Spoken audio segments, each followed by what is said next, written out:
Saudara, Amerika Serikat telah menetapkan gencatan senjata dengan Iran tanpa ada batas waktu.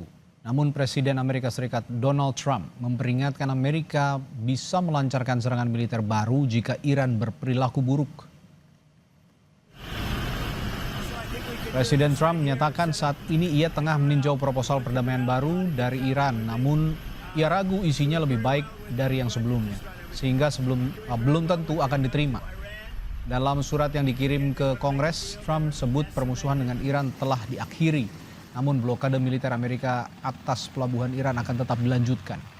Blokade diklaim diterapkan sangat ramah dan tidak ada pihak yang menentang penerapan blokade terhadap Iran ini.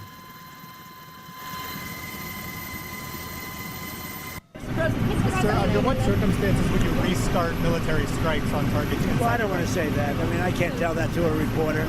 If they misbehave, if they do something bad, but right now, we'll see. But it's a possibility that could happen, sir. Mr. President, in your letter to Congress, you said the hostilities in Iran that started have been terminated. How can you say that given that the naval blockade is still being militarily enforced? Well, it's a very friendly blockade. Nobody's even challenging it. Nobody at all is challenging it. Just so you understand, many presidents have been involved in things that are very big. They never had to go through anything with respect to Congress. They considered it to be totally unconstitutional. And the Democrats in Congress that push this, and probably a couple of Republicans, they're hurting our negotiating ability, which is infinite right now, and they shouldn't be doing it. It's never happened before. No other president's done it, and I'm not going to be the first. Thank you very much. Saudara, Kongres Amerika Serikat masih belum juga memutuskan kelanjutan perang terhadap Iran. Apa yang jadi ganjalannya? Kita bahas bersama Duta Besar Republik Indonesia untuk Amerika Serikat periode 2018-2019 Mahendra Siregar dan peneliti senior Indo-Pacific Strategic Intelligence Aisyah Kusuma Somantri. Selamat malam Pak Mahendra, Mbak Aisyah. Selamat malam Mas Radi. Baik, saya ke Pak Mahendra dulu Pak. Sampai saat ini seperti yang tadi diutarakan juga dalam berita pengantar, Kongres kan masih belum memutuskan apapun, gitu ya. Bahkan katanya suara Kongres juga terbelah. Nah, saya ingin bertanya ke Pak Mahendra dalam perspektif Anda sebagai orang yang pernah berdiplomasi dengan Amerika Serikat. Dalam praktik diplomasi Pak Mahendra, bagaimana ketidakpastian keputusan Kongres ini memengaruhi posisi negosiasi Amerika Serikat dengan Iran dan juga sekutu-sekutunya Pak, dalam pandangan Anda? Baik, terima kasih ya undang saya. Pertama-tama kita harus tempatkan konteksnya dulu ya, bahwa Amerika Serikat itu sejak Perang Dunia Kedua itu tidak pernah kalah perang dalam penilaian militer ataupun taktis ya. Selalu persoalan perang Amerika Serikat itu adalah karena penolakan publik Amerika Serikat atau politik dalam negeri yang menyebabkan mereka harus menarik mundur pasukan dari Vietnam, dari Afghanistan, juga dari Irak, dan ini selalu menjadi persoalan utama.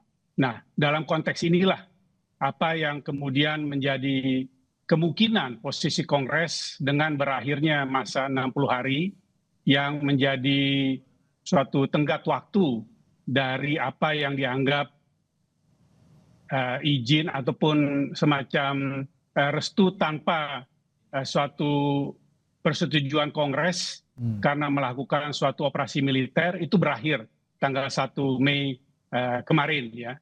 Jadi kita menunggu bagaimana reaksi Kongres terhadap waktu yang sudah dilampaui dari 60 hari itu. Namun kebetulan pada saat ini Kongres Amerika Serikat sedang reses dan baru akan kembali bersidang tanggal 11 Mei. Nah, tapi yang menarik adalah justru pada saat reses ini seluruh anggota Kongres, baik seluruh anggota DPR maupun anggota Senat, sepertiganya nanti dari Senat dan seluruh anggota DPR Amerika akan masuk ke dalam pemilihan legislatif. Dan saat ini berada di dapil masing-masing sehingga mereka akan mendengar bagaimana kesan ataupun opini dari dapilnya terhadap keterlibatan Amerika di perang Iran. Ini yang akan menjadi posisi mereka pada saat masuk nanti ke dalam sidang ataupun masa aktif setelah selesai reses ini. Ini yang harus dilihat konteksnya mengapa saat ini menjadi lebih penting dibandingkan sebelumnya dari tekanan politik dalam negeri dan khususnya dapil para anggota Kongres itu. Oke, tapi dalam komposisi politik, Pak Mahendra di Kongres, konon katanya suara Kongres ini juga terbelah di Amerika Serikat saat ini. Kira-kira apa penyebabnya menurut Anda bisa seperti ini kondisinya? Dan apakah Anda percaya bahwa Kongres ini telah terbelah sekarang? Ya, penyebabnya karena memang mengikuti garis partai politiknya. Oke. Kita lihat bahwa baik di DPR maupun di Senat, Partai Republik masih menguasai mayoritas, ya, walaupun relatif tipis, tapi tetap mayoritas. Dan semua anggota Partai Republik itu, kecuali satu orang, itu disiplin dengan garis partai. Nah, sehingga tentu mendukung Gedung Putih pemerintah. Namun, seperti saya sampaikan tadi, kalau mereka menghadapi pemilihan legislatif dan berhadapan dengan opini dan pandangan serta persoalan yang dihadapi oleh dapilnya karena kenaikan harga BBM, kenaikan harga pupuk, kelangkaan juga produk-produk itu maupun juga risiko bahwa perhatian terhadap kepentingan dan persoalan dalam negeri Amerika terabaikan dengan adanya perang. Nah, ini akan bisa mengubah disiplin partai dari anggota Partai Republik utamanya, dan ini bisa mempengaruhi suara mayoritas dalam konteks perang Iran, ya. Sedangkan mengenai posisi minoritasnya baru ditentukan dalam pemilihan legislatif di bulan November itu sendiri. Oke, saya ke Mbak Aisyah. Mbak Aisyah, saya masih teringat perbincangan kita terakhir dengan Anda bahwa bisa jadi nasib Donald Trump ini ada di tangan Kongres gitu. Nah, kondisinya sekarang seperti ini. Anda melihat bagaimana dampak lanjutan perang Iran yang juga belum diputuskan Kongres Amerika Serikat di lapangan? Serapuh apa kondisi terkini di lapangan menurut Anda?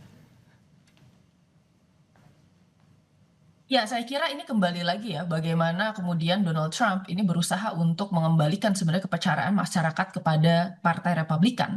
Karena mau tidak mau kita harus melihat bahwa masyarakat ini sebagai konstituen utama dari politik domestik Amerika, gitu ya. Jadi semua kebijakan presiden itu bisa saja dikenakan sebenarnya proses check and balance ya, terkait kemudian apakah nanti kebijakannya akan berlanjut atau tidak. Termasuk diantaranya adalah kebijakan mengenai peperangan ini. Nah, saat ini kita lihat di beberapa swing state seperti misalnya Wisconsin, kemarin ada pemilihan pemilihan hakim ini ya, hakim state gitu ya. Lalu kemudian kita lihat di sana hasilnya itu dimenangkan oleh Partai Demokrat sebanyak sekitar 60% lawan 40%. Ini kan menarik ya, melihat bagaimana kemudian kebanyakan pemilih dari Partai Republikan ini semakin kemudian memilih untuk golput karena mereka sendiri merasa terdampak dengan hasil dari kebijakan Donald Trump ya, khususnya dengan kenaikan harga minyak, lalu kemudian kelangkaan barang dan masih banyak lagi. Nah, di sisi lain kita lihat Demokrat ini semakin militan gitu ya dalam kemudian memilih kandidat-kandidat dari Demokrat karena merasa bahwa mereka sangat tidak setuju dan tidak menginginkan ya nanti di pemilu nanti kandidat dari Republikan ini terpilih kembali. Nah, di sisi lain saya lihat sebenarnya ada berbagai macam kendala yang sebenarnya sekarang dimiliki oleh Amerika Serikat. Di antaranya adalah terkait stockpile munition ya dari Amerika Serikat. Dari New York Times dan laporan dari CSIS di Amerika Serikat sekarang sudah mengatakan bahwa hampir 45% dari total stockpile munition Amerika Serikat ini sudah dipakai di perang Iran gitu. Padahal kan kita tahu bahwa Amerika Serikat sebagai negara hegemon ini perlu ya menjaga pivotnya di kawasan lain yang strategis bagi AS, khususnya kemudian di kawasan Indo-Pasifik dan kemudian kawasan Eropa. Nah, selain itu juga perang ini menghabiskan kurang lebih sekitar 25 miliar USD sejak 60 hari dimulainya peperangan ini. Memang itu dari military expenditure Amerika Serikat itu merupakan jumlah yang sebenarnya tidak terlalu banyak, sekitar 0,3% total ya anggarannya. Tetapi di sisi lain kita lihat ya, ini tetap menjadi kritik bagi masyarakat karena ya masyarakat saat ini sedang berada di dalam kondisi di mana mereka ya kesulitan dalam mengafford ya basic needs gitu dari mereka gitu, sehingga sulit bagi mereka untuk bisa mendukung peperangan ini. Nah, di sisi lain saya kira Donald Trump ini kan juga melakukan pengajuan ya tambahan anggaran terhadap Kongres yang sekarang kita lihat sebenarnya belum disepakati, sehingga sebenarnya ini akan menyebabkan kelelahan di bidang ekonomi bagi Amerika Serikat untuk bisa melanjutkan peperangannya. Oke. Itu tadi dari internal pemerintahan di Amerika Serikat. Saya akan berbicara opponent, lawan, Iran dalam hal ini. Bagaimana lalu Iran memanfaatkan kebuntuan Kongres ini, Mbak Aisyah? Apakah Teheran sedang memperkuat posisi melalui proksi-proksinya, misalnya memproduksi rudal atau drone atau diplomasi, menurut Anda? Of course, Tehran ini sekarang menjalankan semua front ya, baik itu di level diplomasi, misalnya kita melihat kemarin Abbas Araghchi itu sudah melakukan shuttle diplomasi terhadap beberapa partner-partner terdekatnya, di antaranya adalah ke Islamabad kemarin, lalu ke Muscat, dan kemudian pada akhirnya ke Moskow dan kemudian Saint Petersburg gitu ya. Dan itu dilakukan sebenarnya untuk beberapa hal. Yang pertama, Tehran ini menganggap bahwa suatu waktu sebenarnya Amerika Serikat itu akan mungkin ya mengajak Rusia dan kemudian China untuk bisa konsesi melawan Iran. Karena itu yang terjadi di JCPOA di tahun 2015 ya, Amerika Serikat bisa meminta Iran untuk menyepakati pembatasan program nuklirnya karena waktu itu Amerika Serikat ini sudah berkoordinasi terlebih dahulu dengan Rusia dan Cina, dan itu merupakan sebagian besar alasan mengapa kemudian ya Iran setuju menandatangani JCPOA di tahun 2015. Nah, lalu kemudian kita lihat yang kedua ini adalah upaya untuk sebenarnya perang kognitif untuk menunjukkan bahwa Iran ini tidak sendirian gitu. Karena apa yang disebutkan oleh Amerika Serikat itu kan selalu sebenarnya Iran ini adalah rogue state. Dia sendirian, tidak ada yang menemani, tidak punya aliansi gitu ya. Itu yang kemudian dikatakan Amerika Serikat sebagai bagian dari psychological warfare-nya. Tetapi Iran dengan kemudian pergi ke Rusia salah satunya, salah satu negara besar ya yang sekarang menjadi poros di dalam sistem internasional, itu menunjukkan bahwa Rusia ini sebenarnya masih bisa berdiri dengan Iran gitu ya, dan mendukung penuh sebenarnya posisi Iran di dalam peperangan ini. Nah, itu menunjukkan sebenarnya sebuah keunggulan dan kepiawaian yang dilakukan oleh Iran di dalam bidang diplomasi. Nah, lalu kemudian kita lihat di bidang militer, saya kira Iran ini merupakan salah satu negara dengan industri militer ya yang paling produktif di dunia, dengan produksi drones dan kemudian produksi misil yang tingkat produksinya untuk drones itu bisa sampai 50 sampai 100 per bulannya.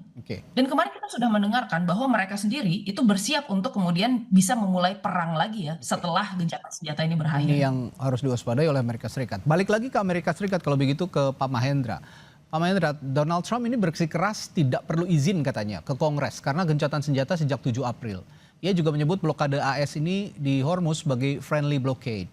Nah, akankah ini mempengaruhi keputusan Kongres Amerika Serikat nantinya, Pak Mahendra? Saya rasa itu versi yang dia miliki ya. Sedangkan bukti di lapangan saya rasa tidak demikian. Tidak ada friendly blockade seperti itu karena yang terjadi dengan blokade itu adalah penutupan pelabuhan-pelabuhan di Iran untuk keluar masuknya barang dan tentu sangat memukul perekonomian dan membuat kesengsaraan ataupun kesulitan kepada masyarakat dan tentu ekonomi di sana. Jadi saya rasa tidak benar itu friendly blockade seperti itu. Tetapi persoalannya saya rasa di Amerika tadi sudah dijelaskan, di Iran juga sudah dijelaskan. Pertanyaannya adalah apakah ada momentum yang membuat situasi kondusif untuk memaksa kedua pihak kembali ke dalam pembahasan di Islamabad. Ini pertanyaan yang strategik ya. Sampai saat ini saya melihat posisi Amerika Serikat yang masih ngotot bahwa mau kembali ke pembahasan di Islamabad kalau langsung pembahasan menyangkut dengan pembatasan pengayaan uranium dari Iran dan tidak ingin atau berjanji tidak akan membangun persenjataan nuklir. Nah, ini posisi yang tidak bisa diterima oleh Iran. Kalau Iran berpandangan bahwa perundingan ataupun pembahasan mulai dengan kondisi menghentikan perang itu sendiri, membuka Selat Hormuz dan pelayaran, dan kemudian bicara soal sanksi, bicara soal pencairan aset Iran, nah, baru kemudian dalam putaran kedua membuka bicara mengenai pengayaan uranium. Nah, jadi di sini masih jauh posisi tawar-menawar antara kedua belah pihak. Kalau ini masih jauh, maka yang terjadi apa yang saya sebut dengan skenario abu-abu. Jadi melanjutkan pembahasan tidak, tapi eskalasi perang juga tidak. Nah, akibatnya abu-abu yang panjang waktunya, tapi ini menyandera perekonomian global. Karena tidak ada aliran dari minyak maupun gas dan produk-produk turunannya dari negara-negara Teluk ke pasar dunia. Ini menjadi persoalan besar, tekanan pada ekonomi dunia. Baik, Pak Mahendra berhenti di situ. Saya bicara tawar-menawar, saya juga ingin membahas Donald Trump yang juga katanya masih belum puas dengan proposal terbaru Iran. Nah, sebenarnya sejauh mana Donald Trump ini memainkan strategi tarik ulur ini? Saya akan tanyakan ke dua narasumber saya, Mbak Aisyah dan juga Pak Mahendra, setelah jeda di Sapa Indonesia Malam Total bersama kami. Saudara, sebelum kami lanjutkan perbincangan, kami akan hadirkan pernyataan dari Presiden Amerika Serikat Donald Trump yang bilang sedang meninjau proposal baru Iran untuk akhiri perang. Sebelumnya, Trump telah menolak proposal terakhir Iran pekan ini. About it later, but they told me about the concept of the deal. They're going to give me the exact wording now. Yeah. Ya, tadi saya bertanya ke Pak Mahendra soal proposal yang ditolak oleh Donald Trump. Trump juga masih belum puas, Pak Mahendra, dengan proposal terbaru Iran ini. Seperti yang dia katakan tadi. Sebenarnya sejauh mana Trump ini memainkan strategi tarik ulur ini? Kalau pandangan saya, dia bukan semata-mata tarik ulur ya dalam taktik negosiasinya, tapi justru dia benar-benar tidak kehilangan muka untuk bisa exit ataupun keluar dari perang dengan Iran ini, karena melihat bahwa untuk melanjutkan hasilnya makin sulit untuk dapat dicapai melalui perang panas atau perang militer, tapi melalui perundingan juga belum kelihatan posisi tawar yang dia inginkan, yaitu pembahasan mengenai pengayaan uranium dan persenjataan nuklir. Nah, jadi ini posisi yang serba sulit bagi Trump, karena kalau tanpa poin tadi itu dia merasa akan kehilangan muka. Tapi di lain sisi saya melihat proposal dari Iran, walaupun tentu kita tidak melihatnya secara hitam atas putih terbuka, nampaknya sudah ada pergeseran. Tadinya Iran menginginkan untuk bisa masuk ke dalam pembahasan lanjutan, blokade Amerika Serikat itu harus dihentikan dan dibuka kembali. Tapi yang saya dengar terakhir, nampaknya Iran bisa menerima blokade tidak harus dibuka oleh Amerika, tetapi pembahasan mengenai pengelolaan Selat Hormuz menjadi poin utama pembahasan di Islamabad yang akan dilakukan kapanpun kedua pihak setuju. Artinya pengakuan terhadap kepentingan Iran untuk ikut dalam manajemen pengelolaan Hormuz ke depannya. Tanpa harus ada prasyarat blokade saat ini dibuka kembali. Ini saya rasa kemajuannya, tapi tetap mengenai pengayaan uranium tidak ada dalam butir proposal Iran. Ini yang membuat Trump menjadi tidak senang gitu atau gusar lah. Ya. Nah, ini menarik. Kalau kata Pak Mahendra, bukan tarik ulur, tapi bagaimana Donald Trump menghindar agar jangan sampai kehilangan muka. Saya ke Mbak Aisyah, kalau begitu jika ada pernyataan kembali, apakah pernyataan ini juga menandakan bahwa Donald Trump takut kehilangan muka? Trump pernah bilang jika Iran berulah, hal buruk akan terjadi katanya. Nah, hal buruk yang dimaksud Trump ini kemungkinan seperti apa dan melihat sikapnya selama perang terhadap Iran ini, Mbak Aisyah? Ya, kita lihat sekarang sebenarnya kedua negara ini masih berusaha untuk terus menaiki tangga eskalasi ya, baik Amerika Serikat maupun Iran. Sementara waktu yang kemudian dimiliki oleh kedua negara ini terbatas. Amerika Serikat ini dikejar oleh tekanan politik domestik ya, dan kemudian kenaikan harga harga energi dan kemudian harga barang-barang ya. Sementara Iran ini ditekan dengan kemudian adanya blokade ya, yang berpengaruh langsung terhadap ekonomi Iran. Nah, terlebih lagi kalau kita bicara ini tidak hanya masalah blokade, tetapi masalah ya keberlangsungan sebenarnya produksi minyak di Iran. Karena sekarang per hari ini Iran ini hanya memiliki kapasitas sekitar 10 sampai 20 hari ke depan untuk storage dari produksi kilang minyak di Iran. Dan yang namanya produksi minyak itu harus berjalan secara terus-menerus. Kalau tidak nanti kilang minyaknya itu akan rusak ya. Sekarang yang dilakukan Iran, dia harus kemudian mengalirkan produksi dari kilang minyaknya ini lewat jalur danau ya di Laut Kaspia, dan kemudian juga lewat jalur darat melalui railway ke China ya. Ini kan menarik kalau kita lihat, karena keduanya meskipun dalam keadaan tekanan yang sangat besar ya, saat ini sebenarnya keduanya masih berusaha untuk mendapatkan leverage atau bargaining position untuk bisa ya mendapatkan keunggulan di dalam perundingan. Nah, permasalahannya kita lihat untuk Donald Trump sendiri mengatakan bahwa dia tidak akan mundur sampai kemudian ada salah satu strategic objektif Amerika Serikat yang bisa dicapai di sana. Pertanyaannya adalah strategic objektif yang mana? Karena dari awal peperangan ini kita tahu bahwa Donald Trump itu terus-menerus merubah ya tujuan utama peperangannya ke sana, dari mulai masalah nuklir, masalah pergantian rezim, masalah penghentian biaya ya dari axis of resistance gitu, sehingga ini membingungkan untuk masyarakat publik Amerika Serikat gitu. Nah terakhir kita tahu dari perundingan kedua perundingan pertama yang dilakukan oleh Amerika Serikat ya di Islamabad saat itu, salah satu hal yang ditekankan oleh Amerika Serikat itu adalah masalah nuklir.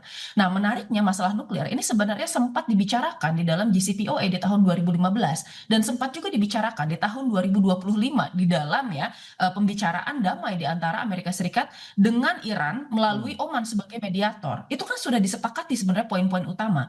Jadi apa yang dilakukan oleh Amerika Serikat ini sebenarnya hanya mengkoreksi apa yang sudah dicapai dari perjanjian-perjanjian di tahun sebelumnya gitu. Oke. Nah sekarang Trump ini membutuhkan hal tersebut untuk bisa dicapai kembali dengan dikemas sebagai seolah-olah ini adalah deal yang baru gitu ya, sehingga kemudian Trump ini bisa keluar dengan posisi yang tidak memalukan bagi Amerika Serikat. Oke. Terakhir saya ke Pak Mahendra, melihat kondisi seperti ini, implikasi bagi Indonesia dan juga diplomasi yang akan dilakukan oleh pemerintah Indonesia. Bagaimana ketidakpastian ini memengaruhi kepentingan Indonesia di Timur Tengah kira-kira Pak Mahendra, khususnya keamanan energi di Strait of Hormuz, di Selat Hormuz? Sama dengan kondisi yang terjadi untuk seluruh dunia dan terutama untuk Asia, karena 80% dari ekspor negara-negara Teluk itu adalah ke negara-negara Asia ya. Nah, ini yang menjadi masalah karena sekarang yang kita alami adalah kenaikan harga. Tapi kalau ini berlanjut terus, yang kita alami bukan hanya kenaikan harga, tapi juga keterbatasan pasokannya. Nah, kalau sudah keterbatasan pasokan, maka persoalannya menjadi lebih kompleks lagi. Kalau kenaikan harga dapat mendorong tentu inflasi, tapi kalau kekurangan pasokan dapat menyebabkan perlambatan pada pertumbuhan ekonomi. Nah, jadi adalah kombinasi yang berat antara inflasi dan perlambatan ekonomi bagi negara-negara Asia yang adalah konsumen utama dan pasar utama dari minyak dan gas dari negara-negara Teluk. Ini yang harus diantisipasi dan pada gilirannya dimitigasi di masing-masing perekonomian. Oke, terakhir ke Mbak Aisyah. Kalau begitu di tengah situasi seperti ini, Kongres juga belum jelas begitu dengan kondisi simpang siur, bagaimana ini berdampak terhadap pengaruh Amerika Serikat di kawasan Teluk? Mengingat juga seperti Arab Saudi misalnya yang sudah keluar dari OPEC, Malaysia. Mungkin UAE sebenarnya yang saat ini keluar dari OPEC. Oh, UAE, sorry. Ya. Betul, dan ini memperlihatkan sebenarnya sesuatu ya yang menarik ya. Yang pertama kita lihat ya, negara-negara Teluk ini pada awalnya itu sangat mendukung Amerika Serikat dan bisa dilihat bahwa mereka ini merupakan proksi dari Amerika Serikat di kawasan sana. Dilihat dengan adanya ya pangkalan-pangkalan AS yang major sekitar 13 di sana. Nah, tetapi di sisi lain kita juga bisa melihat di dalam progres perang ini ya kita melihat bahwa Iran ini memiliki kondisi yang cukup menguntungkan terutama dengan tekanan-tekanan strategis yang dilakukan oleh Iran dan negara-negara Arab Teluk ini meskipun mereka telah berusaha untuk melakukan diversifikasi secara ekonomi ke bidang teknologi, lalu kemudian ke bidang teknologi ya, lalu kemudian ke bidang pariwisata, tetapi sebenarnya pemasukan utama itu masih berasal dari minyak. Nah, tadi ya blokade itu tidak hanya mempengaruhi sebenarnya produksi minyak Iran, tetapi juga memproduksi dari minyak-minyak negara Teluk. Sehingga sebenarnya semakin lama perang ini terjadi, mereka akan semakin dirugikan. Dan sebenarnya melihat Iran sekarang memainkan kartu ekonomi dan tekanan politik luar negeri dan dalam negeri Amerika Serikat ya, negara Teluk ini menyisakan sebenarnya sebagian ruang untuk bisa ya bermanuver ketika Iran memenangkan peperangan. Jadi mereka melakukan strategi hedging sebenarnya saat ini. Gitu. Di sisi lain kita lihat juga sebenarnya dengan keluarnya UAE dari OPEC ya, ini kan menunjukkan bahwa sebenarnya tadinya negara Teluk yang memiliki posisi yang cukup seragam terkait perang ini ya, itu kan sekarang posisinya menjadi sepertinya agak terpecah gitu ya di antara negara-negara OPEC dan kemudian UAE yang memilih untuk ya sudah kami akan keluar dari hal tersebut. Ini menandakan sebenarnya bahwa ya adanya sebenarnya fragmentasi alignment politik yang ada di kawasan Timur Tengah sehingga saya rasa di sini sebenarnya mereka terjepit ya dalam kondisi politik yang agak sulit sekarang gitu karena ini perangnya akan berdampak lebih besar sebenarnya dibandingkan apa yang diduga di awal.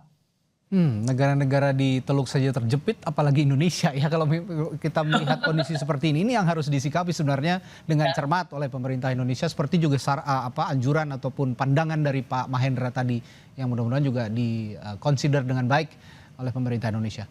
Baik, terima kasih pandangan yang sangat menarik, sangat mencerahkan dari Pak Mahendra dan juga Mbak Aisyah, Duta Besar RI untuk Amerika Serikat 2018-2019 Mahendra Siregar, dan peneliti senior Indo-Pacific Strategic Intelligence Aisyah Kusuma Sumantri. Terima kasih banyak telah berbagi perspektifnya di Terima Sapa kasih bersama. banyak Mas Radi. Sampai jumpa Selamat lagi, malam. selamat malam.